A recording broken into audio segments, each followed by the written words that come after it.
Capítulo 48. De lo que le sucedió a Don Quijote con doña Rodríguez, la dueña de la duquesa, con otros acontecimientos dignos de escritura y de memoria eterna. Además estaba mohíno y melancólico el malferido Don Quijote, vendado el rostro y señalado, no por la mano de Dios, sino por las uñas de un gato, desdichas anejas a la andante caballería.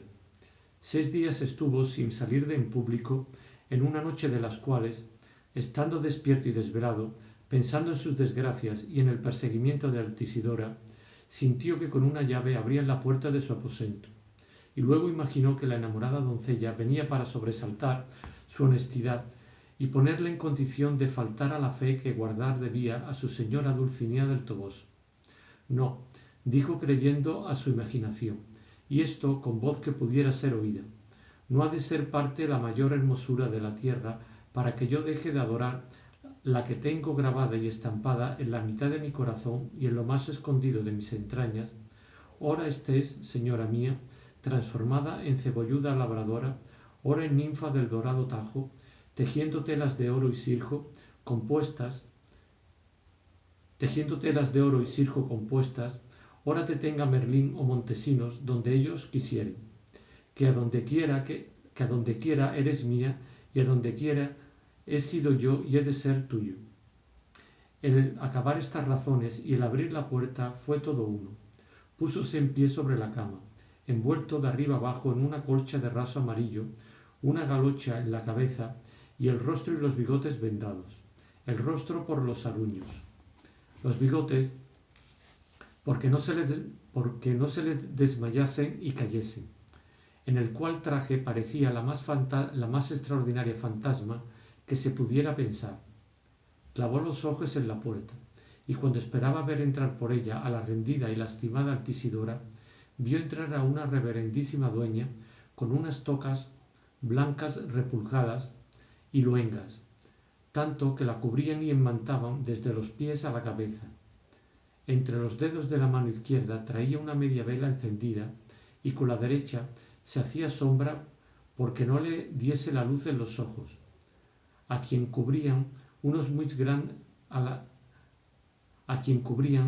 grandes antojos. Venía pisando quedito y movía los pies blandamente. Miróla Don Quijote desde su atalaya, y cuando vio su abeliño y notó su silencio, pensó que alguna bruja o maga venía en aquel traje a hacer en él alguna mala fechuría, y comenzó a santiguarse con mucha priesa. Fuese llegando la visión, y cuando llegó a la mitad del aposento, alzó los ojos y vio la priesa con que se estaban haciendo cruces Don Quijotes. Y si él quedó medroso en ver tal figura, ella quedó espantada en ver la suya, porque así como le vio tan alto y tan amarillo, con la colcha y con las vendas que le desfiguraban, dio una gran voz diciendo: Jesús, ¿qué es lo que veo? Y con el sobresalto se le cayó la vela de las manos, y viéndose a escuras, volvió las espaldas para irse, y con el miedo tropezó en sus faldas y dio consigo una gran caída. Don Quijote, temeroso, comenzó a decir: Conjúrate, fantasma, o lo que eres, que me digas quién eres y que me digas qué es lo que de mí quieres. ¿Qué es de lo que mí quieres? Si eres alma en pena, dímelo, que yo haré por ti todo cuanto mis fuerzas alcanzaren, porque soy católico cristiano y amigo de hacer bien a todo el mundo, pero para esto tomé la orden de la caballería andante que profeso, cuyo ejercicio aún hasta hacer bien a las ánimas de purgatorio se extiende. La abrumada dueña, que oyó conjurarse, por su temor coligió el de Don Quijote, y con voz afligida y baja le respondió: Señor Don Quijote, si es que acaso vuestra merced es Don Quijote, yo no soy fantasma ni visión, ni alma de purgatorio, como vuestra merced debe de haber pensado, sino doña Rodríguez, la dueña de honor de mi señora la duquesa, que, con una necesidad de aquellas que vuestra merced suele remediar, a vuestra merced vengo. Dígame, señora doña Rodríguez, dijo Don Quijote, ¿por ventura viene vuestra merced a hacer alguna tercería? Porque le hago saber que no soy de provecho para nadie, merced a la sin par belleza de mi señora Dulcinea del Toboso. Digo, en fin, señora doña Rodríguez, que, como vuestra merced salve y deje a una parte todo recado amoroso, puede volver a encender su vela y vuelva, y departiremos de todo lo que más mandare y más en gusto le viniere, salvando, como digo, todo iniciativo melindre. Todo incitativo melindre. Yo recado de nadie, señor mío, respondió la dueña. Mal me conoce vuestra merced. Sí, que aún no estoy en edad tan prolongada que me acoja a semejantes niñerías, pues Dios loado, mi alma me tengo en las carnes y todos mis dientes y muelas en la boca, amén de unos pocos que me han usurpado unos catarros que en esta tierra de Aragón son tan ordinarios. Pero espéreme vuestra merced un poco, saldré a encender mi vela y volveré en un instante a contar mis cuitas como a remediador de todas las del mundo. Y sin esperar respuesta se salió del aposento, donde quedó don Quijote sosegado y pensativo esperándola. Pero luego le sobrevinieron 1000 pensamientos acerca de aquella nueva aventura, y parecíale ser mal hecho y peor pensado ponerse en peligro de romper a su señora la fe prometida. Y decíase a sí mismo: ¿quién sabe si el diablo, que es sutil y mañoso, querrá engañar ahora con una dueña lo que no ha podido con emperatrices, reinas, duquesas, marquesas ni condesas? Que yo he oído decir muchas veces y a muchos discretos que, si él puede, antes os la dará Roma que Aguileña.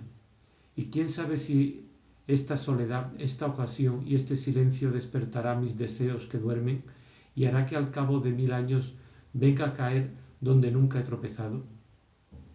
Y en casos semejantes, mejor es huir que esperar la batalla.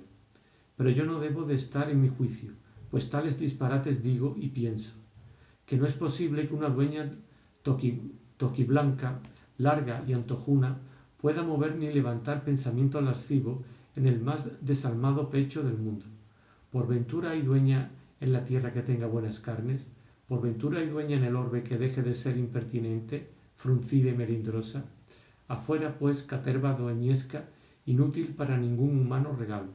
Oh, cuán bien hacía aquella señora de quien se dice que tenía 2 dueñas de bulto, con sus antojos y almohadillas al cabo de su estrado, como que estaban labrando, y tanto le servían para la autoridad de las salas aquellas estatuas como las dueñas verdaderas. Y diciendo esto, se arrojó del lecho con intención de cerrar la puerta y no dejar entrar a la señora Rodríguez. Mas cuando la llegó a cerrar, ya la señora Rodríguez volvía, encendida una vela de cera blanca, y cuando ella vio a don Quijote de más cerca, envuelto en la colcha, con las vendas, galocha o bezoquín, temió de nuevo, y retirándose atrás como 2 pasos dijo: ¿Estamos seguras, señor caballero?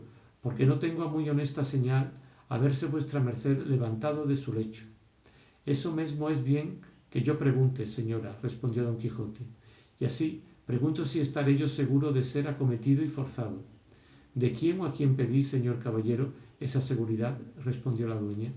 A vos y de vos la pido, replicó don Quijote, porque ni soy de mármol ni vos de bronce, ni ahora son las 10 del día, sino medianoche y aún un poco más, según imagino, y en una estancia más cerrada y secreta que lo que debió de ser la cueva donde el traidor y atrevido Eneas gozó a la hermosa y piadosa Dido.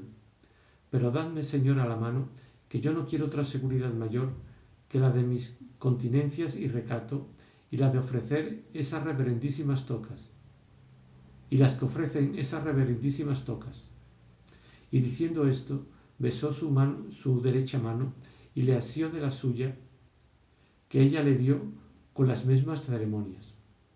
Aquí hace Cide Hamete un paréntesis y dice que por Mahoma que diera, por ver ir a los 2 así asidos y trabados desde la puerta al lecho, la mejor almalafa de 2 que tenían. Entróse en fin Don Quijote en su lecho y quedóse doña Rodríguez sentada en una silla, algo desviada de la cama, no quitándose los anteojos ni la vela. Don Quijote se acurrucó y se cubrió todo, no dejando más que el rostro descubierto, y habiéndose los dos sosegados, el primero que rompió el silencio fue Don Quijote diciendo: ¿Puede vuesa merced ahora, mi señora doña Rodríguez, descoserse y desbuchar todo aquello que tiene dentro de su cuitado corazón y lastimadas entrañas, que será de mí escuchada con castos oídos y socorrida con piadosas obras? Así lo creo yo, respondió la dueña, que de la gentil y agradable presencia de vuesa merced no se podía esperar sino tan cristiana respuesta.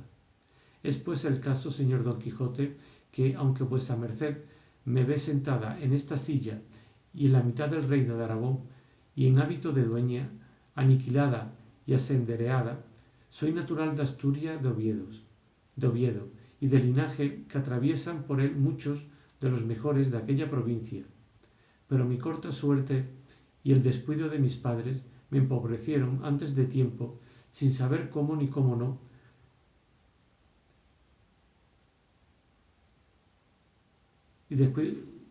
que empobrecieron antes de tiempo, sin saber cómo ni cómo no, me trujeron a la corte, a Madrid, donde por bien de paz y por excusar mayores desventuras, mis padres me acomodaron a servir de doncella de labor a una principal señora. Y quiero hacer sabidor a vuesa merced que en hacer vainillas y labor blanca ninguna me ha hecho el pie delante en toda la vida.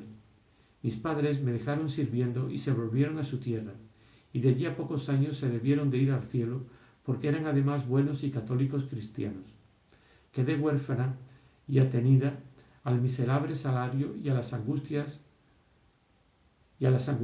mercedes que a las tales criadas se suele dar en palacio.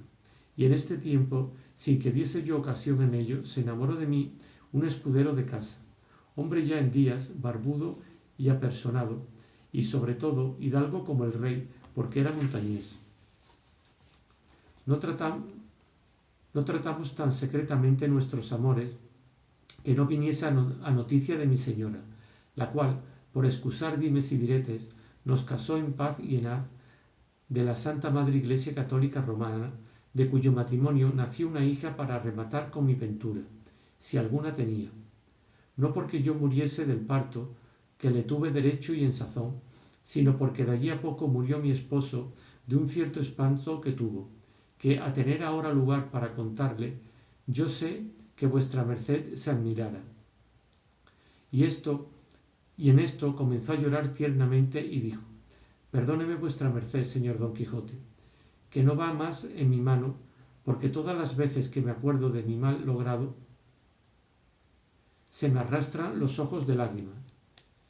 Válame Dios, y con qué autoridad llevaba mi señora a las ancas de una poderosa mula, negra como el mismo azabache, que entonces no se usaban coches ni sillas como ahora dicen que se usan, y las señoras iban a las ancas de sus escuderos. Esto, a lo menos, no puedo dejar de contarlo, porque se note la crianza y puntualidad de mi buen marido. Al entrar de la calle de Santiago, en Madrid, que es algo estrecha, venía a salir por ella un alcalde de corte con dos alguaciles delante, y así como mi buen escudero le vio, volvió las riendas de la mula, dando señal de volver a acompañarle. Mi señora, que iba a las ancas, con voz baja le decía: ¿Qué hacéis, desventurado? ¿No veis que voy aquí? El alcalde, de comedido, detuvo la rienda al caballo y díjole: Seguid, señor, vuestro camino, que yo soy el que debo acompañar a mi señora doña Casilda, que así era el nombre de mi ama. Todavía porfiaba mi marido, con la gorra en la mano, a querer ir acompañando al alcalde, viendo lo cual mi señora, llena de cólera y enojo, sacó un alfiler gordo, o creo que un punzón, del estuche, y clavósele por los lomos, de manera que mi marido dio una gran voz y torció el cuerpo, de suerte que dio con su señora en el suelo. Acudieron 2 lacayos suyos a levantarla, y lo mismo hizo el alcalde y los alguaciles. Alborotóse la puerta de Guadalajara, digo, la gente baldía que en ella estaba. Vínose a pie mi ama, y mi marido acudió en casa de un barbero, diciendo que llevaba pasadas de parte a parte las entrañas. Divulgóse la cortesía de mi esposo, tanto que los muchachos le corrían por las calles, y por esto, y porque él era algún tanto corto de vista, mi señora la duquesa le despidió, de cuyo pesar, sin duda alguna, tengo por mí que se le causó el mal de la muerte. Quedé yo viuda y desamparada, y con hija cuesta, que iba creciendo en hermosura como la espuma de la mar.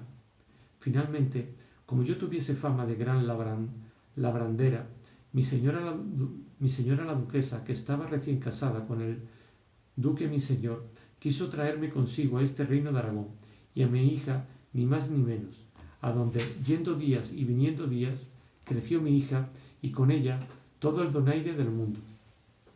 Canta como una calandria, danza como el pensamiento, baila como una perdida, lee y escribe como un maestro de escuela, y cuenta como un avariento. De su limpieza no digo nada, que el agua que corre no es más limpia, y debe de tener ahora, si mal no me acuerdo, 16 años, 5 meses y 3 días, uno más o menos. En resolución, de esta mi muchacha se enamoró un hijo de un labrador riquísimo que está en una aldea del duque mi señor, no muy lejos de aquí. En efecto, no sé cómo ni cómo no, ellos se juntaron y, debajo de la palabra de ser su esposo, burló a mi hija, y no se la quiere cumplir. Y aunque el duque mi señor lo sabe, porque yo me he quejado a él, no una sino muchas veces, y pidiéndole mande que el tal labrador se case con mi hija, hace orejas de mercader y apenas quiere oírme. Y es la causa que, como el padre del burlador es tan rico y le presta dineros y le sale por fiador de sus trampas por momentos, no le quiere descontentar ni dar pesadumbre en ningún modo.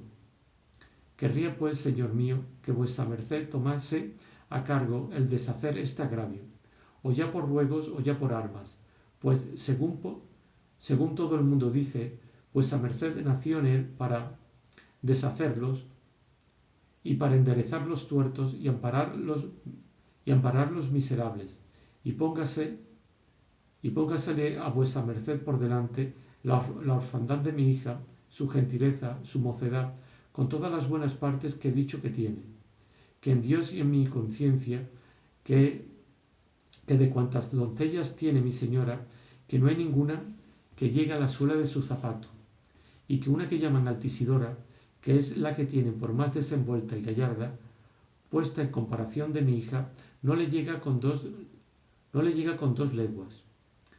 Porque quiero que sepa vuesa merced, señor mío, que no es todo oro lo que reluce, porque esa altisidorilla tiene más de presunción que de hermosura, y más de desenvuelta que de recogida. Además, que no está muy sana, que tiene un cierto aliento cansado, que no hay sufrir el estar junto a ella un momento. Y aun mi señora la duquesa, quiero callar, que se suele decir que las paredes tienen oídos. ¿Qué tiene mi señora la duquesa, por vida mía, señora doña Rodríguez?, preguntó don Quijote. Con este conjuro, respondió la dueña, no puedo dejar de responder a lo que se me pregunta con toda verdad.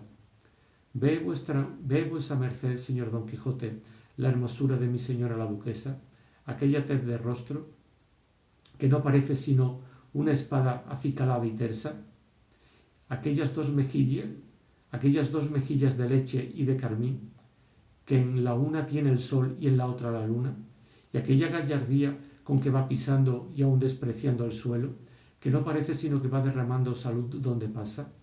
Pues sepa vuesa merced que lo puede agradecer primero a Dios y luego a 2 fuentes que tiene en las 2 piernas, por donde se desagua todo el mal humor de quien dicen los médicos que está llena.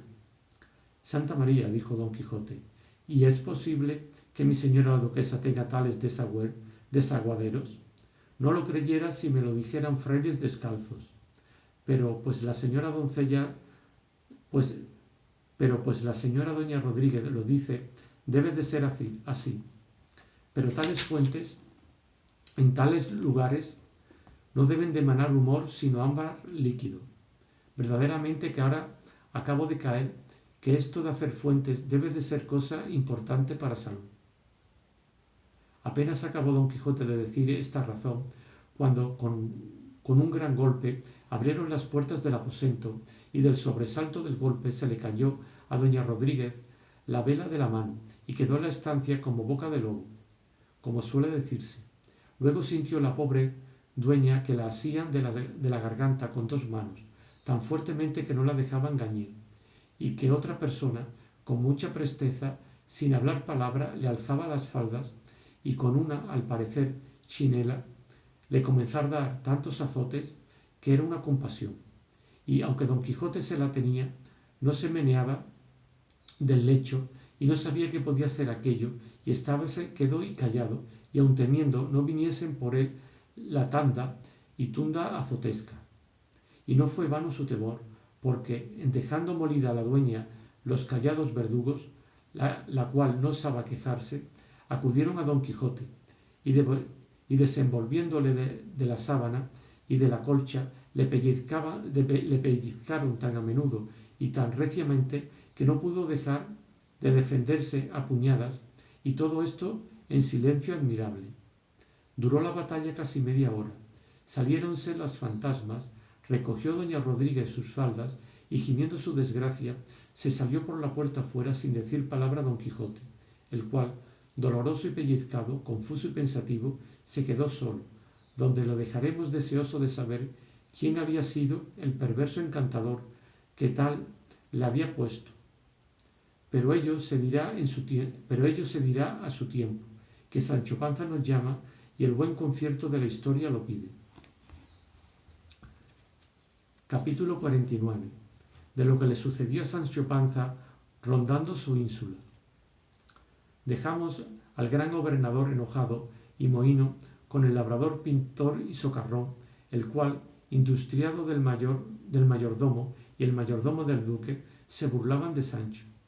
Pero él se las tenía tiesas a todos, maguera tonto, bronco y rollizo, y dijo a los que con él estaban y al doctor Pedro Recio que, como se acabó el secreto de la carta del duque, había vuelto a entrar en la sala. Ahora verdaderamente que entiendo que los jueces y gobernadores deben de ser o han de ser de bronce, para no sentir las importunidades de los negociantes que, a todas horas y a todos tiempos, quieren que los escuchen y despachen, atendiendo solo a su negocio, venga lo que viniere. Y si el pobre juez no los escucha y despacha, o porque no puede, o porque no es aquel el tiempo diputado para darles audiencia, luego les maldicen y murmuran, y les roen los huesos, y aun les deslindan los linajes. Negociante necio, negociante mentecato, no te apresures. Espera sazón y coyuntura para negociar. No vayas a la hora de comer ni a la de dormir, que los jueces son de carne y de hueso, y han de dar a la naturaleza lo que naturalmente le despide. Y si no es yo que no le doy de comer a la mía, merced al señor doctor Pedro Recio Tiertafuera, que está delante, que quiere que muera de hambre, y afirma que esta muerte es vida, que así se la dé Dios a él y a todos los de su ralea. Digo, a la de los malos médicos, que la de los buenos palmas y lauros merecen. Todos los que conocían a Sancho Panza se admiraban, oyéndole hablar tan elegantemente, y no sabían a qué atribuirlo, sino a que los oficios y cargos graves o adoban o entorpecen los entendimientos. Finalmente, el doctor Pedro Recio Agüero, de Tiertafuera, prometió de darle de cenar aquella noche, aunque cediese de todos los aforismos de Hipócrates. Con esto quedó contento el gobernador, y esperaba con grande ansia llegase la noche y la hora de cenar, y aun el tiempo, al parecer suyo, se estaba quedo, sin moverse de un lugar, Todavía se llegó por él el tanto deseado, donde le dieron de cenar un salpicón de vaca con cebolla y unas manos cocidas de ternera, algo entrada en días. Entregóse en todo con más gusto que si le hubieran dado francolines de Milán, faisanes de Roma, ternera de Sorrento, perdices de Morón o gansos de Lavajos. Y entre la cena, volviéndose al doctor, le dijo: «Mirad, señor doctor, de aquí adelante no os curéis de darme a comer cosas regaladas ni manjares exquisitos, porque será sacar a mi estómago de sus quicios, el cual está acostumbrado a cabra, a vaca, a tocino, a cecina, a nabos y a cebollas. Y si acaso le dan otros manjares de palacio, los recibe con melindres, y algunas veces con asco. Lo que el maestresala puede hacer es traerme estas que llaman ollas podridas, que mientras más podridas son, mejor huelen, y como en ellas puede embaular y encerrar todo lo que él quisiere, como se ha de comer, que yo se lo agradeceré y se lo pagaré algún día. Y no se burle nadie conmigo, porque o somos o no somos. Vivamos todos y comamos en buena paz compañía. Pues cuando Dios amanece, para todos amanece. Yo gobernaré esta ínsula sin perdonar derecho ni llevar cohecho, y todo el mundo traiga el ojo alerta y mire con el virote, porque les hago saber que el diablo está en Cantillana, y que si me dan ocasión han de ver maravillas. No, sino haceos miel y comeros a moscas». «Por cierto, señor gobernador», dijo el maestresala, «que vuesa merced tiene mucha razón en cuanto ha dicho, y que yo ofrezco en nombre de todos los insulanos de esta ínsula que han de servir a vuestra merced con toda puntualidad, amor y benevolencia, porque el suave modo de gobernar que en estos principios vuestra merced ha dado no les da lugar de hacer ni de pensar cosa que en deservicio de vuestra merced redunde». «Yo lo creo», respondió Sancho, «y serían unos necios si otra cosa hiciesen o pensasen. Y vuelvo a decir que se tenga en cuenta con mi sustento y con el de mi rucio, que es lo que en este negocio importa y hace más al caso.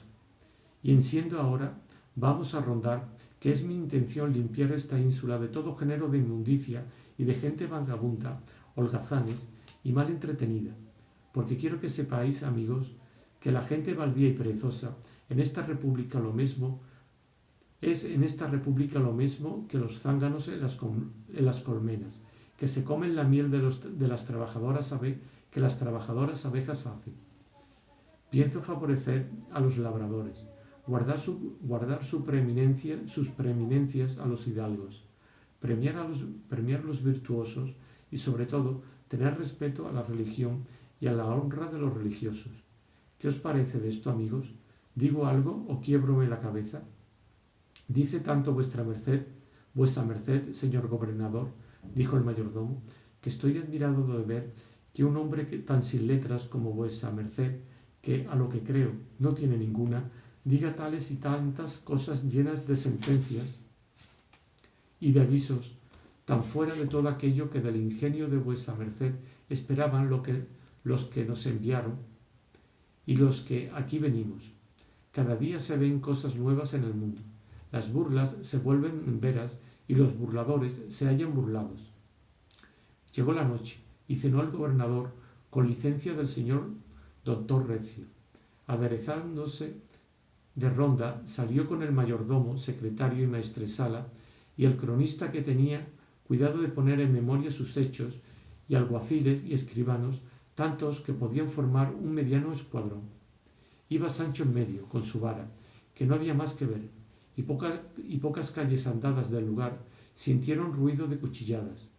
Acudieron allá y hallaron que eran 2 solos hombres los que reñían, los cuales, viendo venir a la justicia, se estuvieron quedos, y el uno de ellos dijo: aquí de Dios y del rey, ¿cómo y qué se ha de sufrir que roben en poblado en este pueblo, y que salga a saltear en la mitad de las calles? Sosegaos, hombre de bien, dijo Sancho, y contadme qué es la causa de esta pendencia que yo soy el gobernador. El otro contrario dijo: Señor gobernador, yo la diré con toda brevedad. Vuestra merced sabrá que este gentilhombre acaba de ganar ahora en esta casa de juego que está aquí frontero más de 30.000 reales, y sabe Dios cómo. Y hallándome yo presente, juzgué más de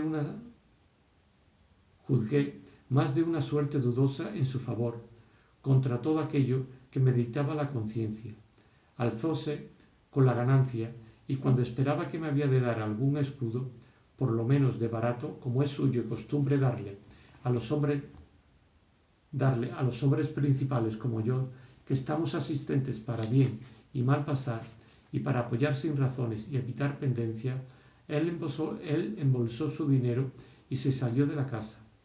Yo vine despechado tras él, y con buenas y corteses palabras le he pedido que me diese siquiera 8 reales, pues sabe que soy hombre honrado y que no tengo oficio ni beneficio, porque mis padres no me le enseñaron ni me le dejaron. Y el socarrón, que no es más ladrón que Caco, ni más fullero que Andradilla, no quería darme más de 4 reales, porque vea vuestra merced, señor gobernador, qué poca vergüenza y qué poca conciencia. Pero a fe que, si vuestra merced no llegara, que yo le hiciera vomitar la ganancia, y que había de saber con cuántas entraba la romana. ¿Qué decís vos a esto?, preguntó Sancho. Y el otro respondió que era verdad cuanto su contrario decía, y no había querido darle más de 4 reales porque se los daba muchas veces, y los que esperan barato han de ser comedidos y tomar con rostro alegre lo que les diere, sin ponerse en cuenta con los gananciosos, si ya no supiesen de cierto que son fulleros y que lo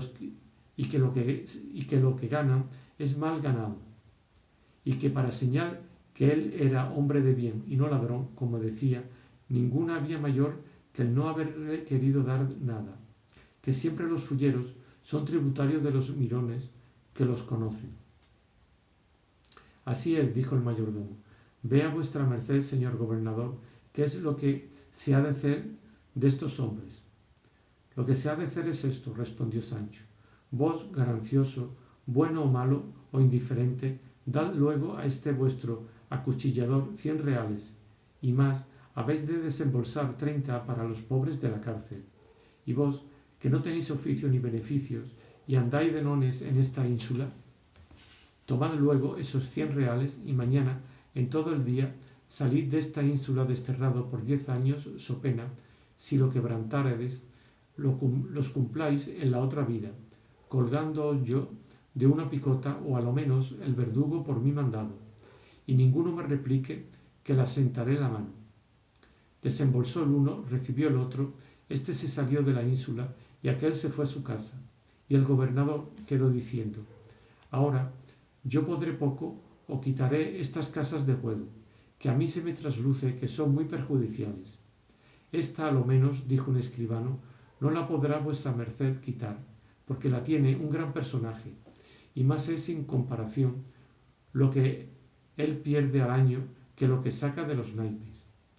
Contra otros garitos de menor cantía podrá vuestra merced mostrar su poder, que son los que más daño hacen y más insolencias encubren, que en las casas de los caballeros principales y de los señores no se atreven los famosos fulleros a usar de sus tretas, y por el vicio del juego se han vuelto en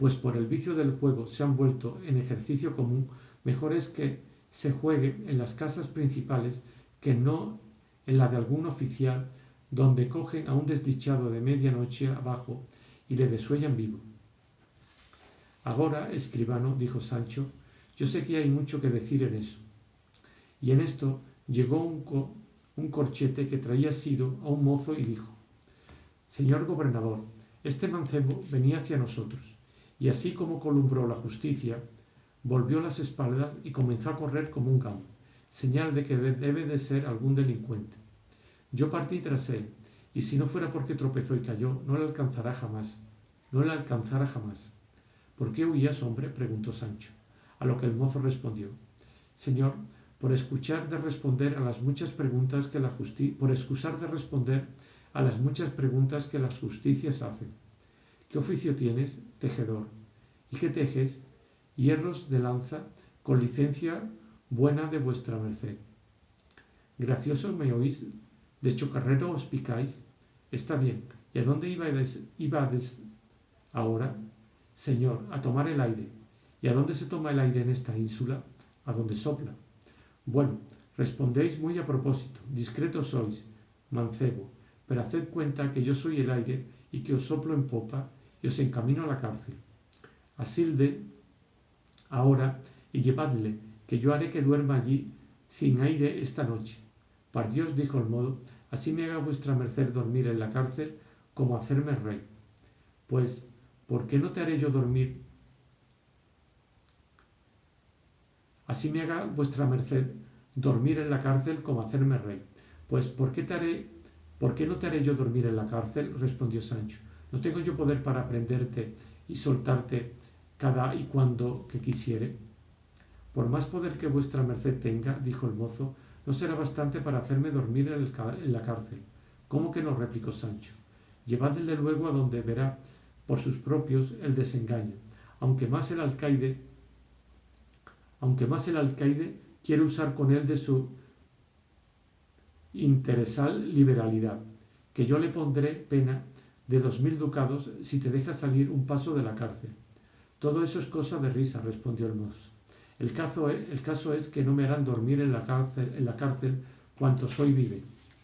Dime, demonio, dijo Sancho, ¿tienes algún ángel que te saque o que te quite los grillos que te pienso mandar echar? Ahora, señor gobernador, respondió el mozo con muy buen donaire, estemos a razón y vengamos al punto. Prosuponga vuestra merced que me manda llevar a la cárcel y que en ella me echan grillos y cadenas, y que me meten en un calabozo, y se le pone al alcaide graves penas si me deja salir, y que él lo cumple como se le manda. Con todo esto, si yo no quiero dormir y estarme despierto toda la noche sin pegar pestaña, ¿será vuestra merced bastante con todo su poder para hacerme dormir, si yo no quiero? No, por cierto, dijo el secretario, y el hombre ha salido con su intención. De modo, dijo Sancho, que no dejaréis de dormir por otra cosa que por vuestra voluntad, y no por contravenir a la mía. No, señor, dijo el mozo, ni por pienso. Pues andad con Dios, dijo Sancho, idos a dormir a vuestra casa, y Dios os dé buen sueño, que yo no quiero quitárosle. Pero aconsejoos que de aquí adelante no os burléis de la justicia, porque toparéis con alguna que os dé con la burla en los cascos. Fuese el mozo, y el gobernador prosiguió con su ronda. Y de allí a poco vinieron 2 corchetes que traían a un hombre asido y dijeron: Señor gobernador, este que parece hombre no lo es, sino mujer, y no fea, que viene vestida en hábito de hombre.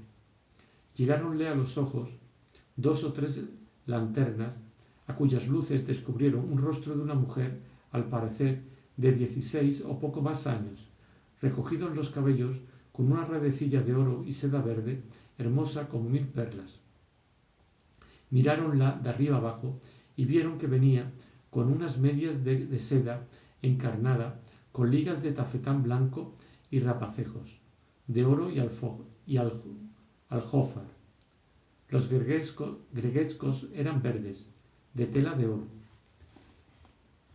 y una salteembarca o ropilla de lo mesmo, suelta, debajo de la cual traía un jubón de tela finísima de oro y blanco, y los zapatos eran blancos y de hombre. No traía espada ceñida, sino una riquísima daga, y en los dedos muchos y muy buenos anillos. Finalmente, la moza parecía bien a todos, y ninguno la conoció de cuantos la vieron, y los naturales del lugar dijeron que no podía pensar quién fuese. Y los consabidos de las burlas que sabían de hacer, y los consabidores de las burlas que sabían de hacer a Sancho fueron los que se admiraron, porque aquel suceso y hallazgo no venía ordenado por ellos, y así estaban dudosos, esperando en qué pararía el caso. Sancho quedó pasmado de la hermosura de la moza, y preguntóle quién era, a dónde iba y qué ocasión le había movido para vestirse en aquel hábito. Ella, puestos los ojos en tierra con honestísima vergüenza, respondió: No puedo, señor, decir tan en público lo que tanto me importaba fuera secreto.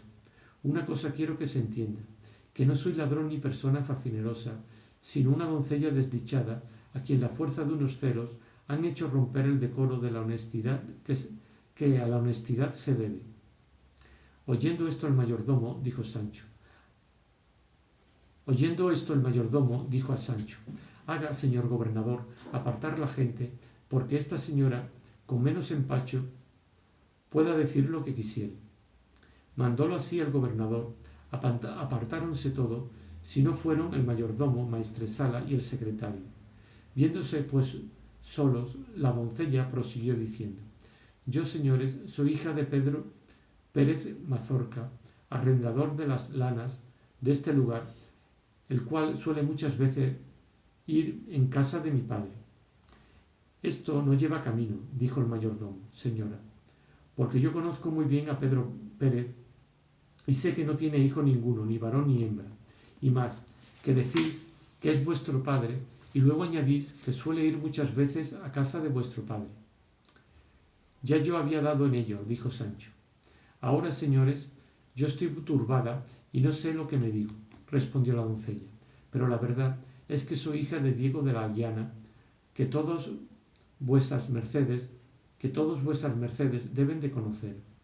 Aún eso lleva camino, respondió el mayordomo, que yo conozco a Diego de la Llana y sé que es un hidalgo principal y rico, y que tiene un hijo y una hija, y después que enviudó no ha habido nadie en todo este lugar que pudiera decir que ha visto el rostro de su hija, que la tiene tan encerrada que no da lugar al sol que la vea. Y con todo esto, la fama dice que es en extremo hermosa. Así es la verdad, respondió la doncella, y esa hija soy yo, y si la fama miente o no en mi hermosura, ya os habréis, señores, desengañado, pues me habéis visto. Y en esto comenzó a llorar tiernamente, viendo lo cual el secretario se llegó al oído del maestresala y le dijo muy paso: sin duda alguna que esta pobre doncella le debe de haber sucedido algo de importancia, pues en tal traje y a tales horas, y siendo tan principal, anda fuera de su casa. No hay dudar en eso, respondió el maestresala, y más, que esa sospecha la confirman sus lágrimas. Sancho la consoló con las mejores razones que él supo, y le pidió que sin temor alguno le dijese lo que le había sucedido, que todos procurarían remediarlo con muchas veras y por todas las vías posibles. Es el caso, señor, respondió a ella, que mi padre me ha tenido encerrada 10 años que son los mismos que a mi madre come la tierra. En casa dicen misa en un rico oratorio, y yo en todo ese tiempo no he visto que el sol del cielo del día y la luna y las estrellas de noche, ni sé que son calles, plazas, ni templos, ni aun hombres, fuera de mi padre y de un hermano mío, y de Pedro Pérez, el arrendador, que por entrar de ordinario en mi casa se me antojó de decir que era mi padre por no declarar el mío.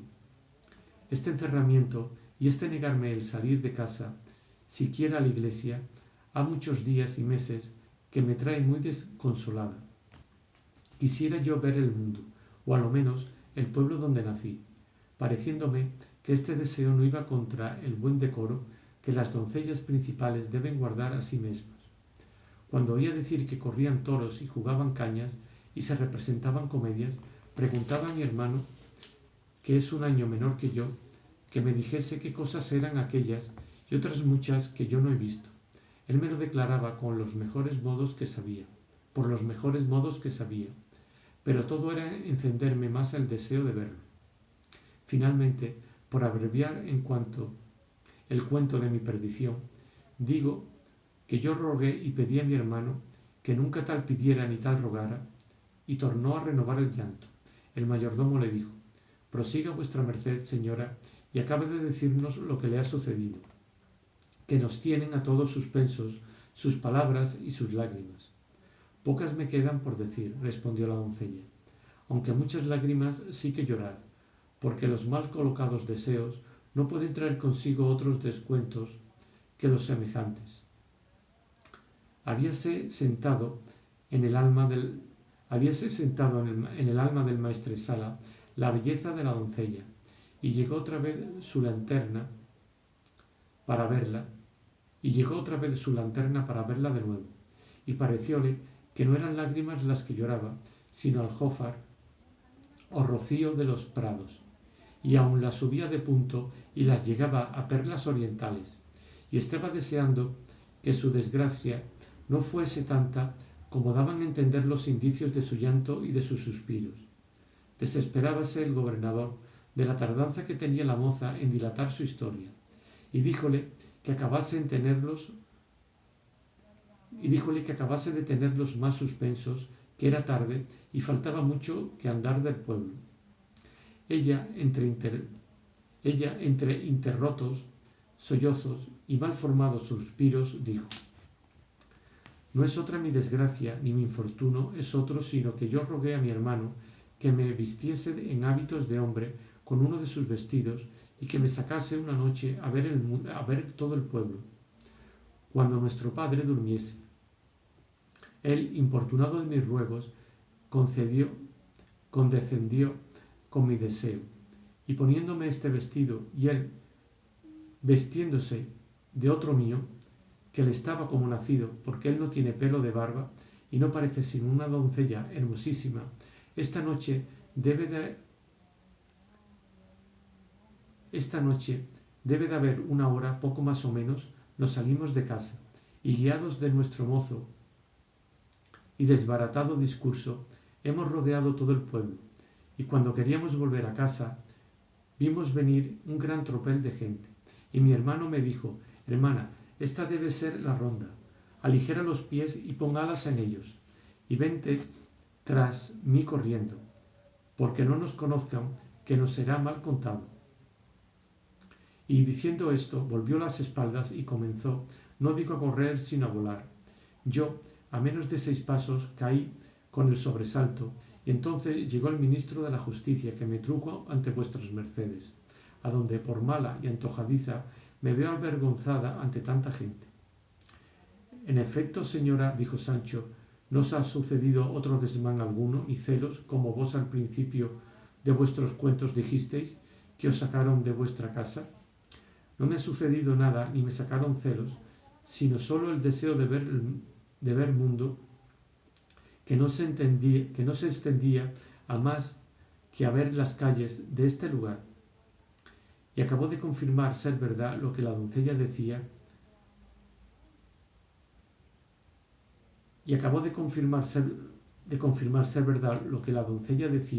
llegar los corchetes con su hermano preso, a quien alcanzó uno de ellos cuando se huyó de su hermana.